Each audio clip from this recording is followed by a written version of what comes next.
In my last video I just made, I detailed my thoughts on random crits a bit. I found them to be a bit annoying and a total fun ruiner when you're having a good time, and just kind of an all-around bad addition to Team Fortress 2. Although, there was one point that I did not forget to mention. The dopamine rush.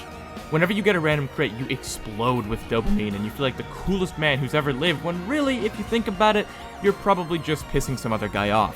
Whenever I feel like I need to kick back, relax, and have a good time without getting too sweaty on Scout or Sniper, I like to play a few classes, Demo, Pyro, and Spy are a few good ones, but at one point, most likely at 2 AM or somewhere around there, I discovered a fun tactic that doesn't typically result in many big plays, and in any sort of non-casual environment would just be blatant throwing, but was fun as hell to do. That being the titular tactic that typically titillates the thinker thoroughly, which I've aptly named Demo Gardening.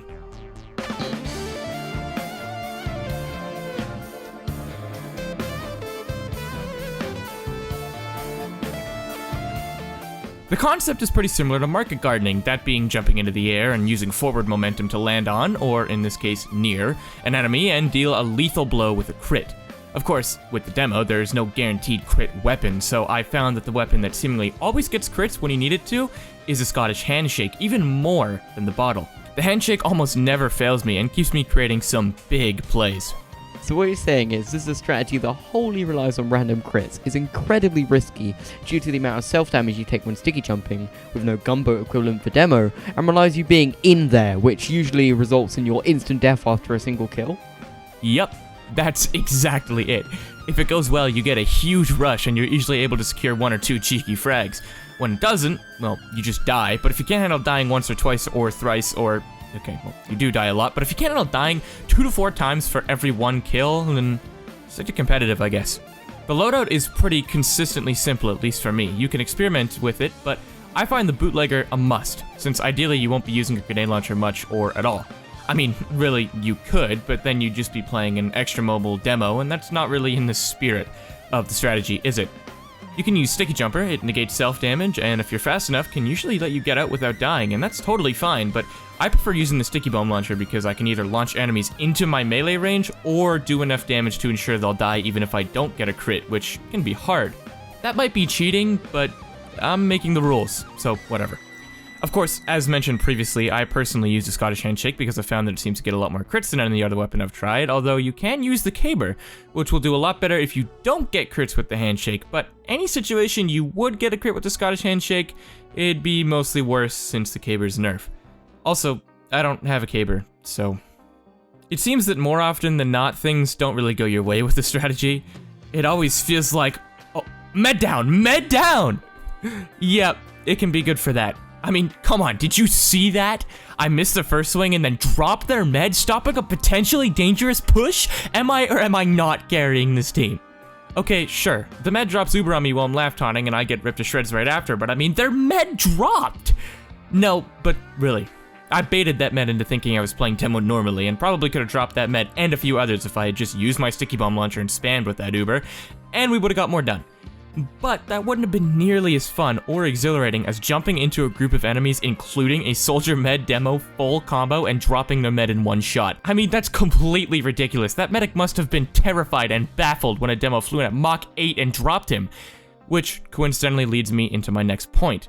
The confusion factor is a huge reason why this works. Most enemies hardly have time to react, and by the time you've landed, they're probably already dead if you can crit them. I mean, imagine seeing that from their perspective. That would be horrifying. I'd freeze in fear for at least a couple of seconds, which most enemies seem to do, which gives me time to strike.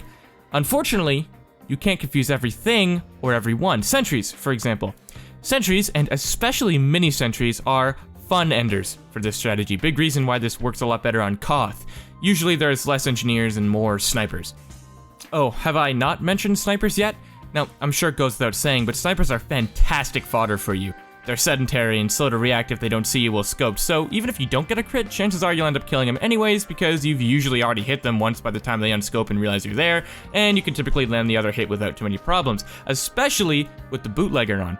If you're going to target any particular class, snipers are a good one to target, but under no circumstance should you target heavies. Heavies, much like if you're playing Market Garden Soldier, are the bane of your existence as a demo gardener. Even if you do get a crit, you'll need to hope and pray to Gaben that you'll get another, and that you'll be able to land the crit before he's revved up, which is practically impossible. Heavies will chew you up and spit you out, and should be vehemently avoided.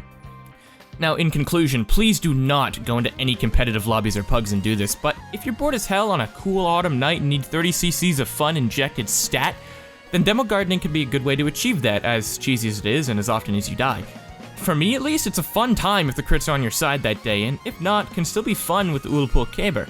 Also, for the record, I don't necessarily think that I've invented the strategy of sticky jumping into your enemy's face with your melee out. I just think that it's an incredibly fun way to waste time in Team Fortress 2, and thought I'd put a funny spin on it for this video.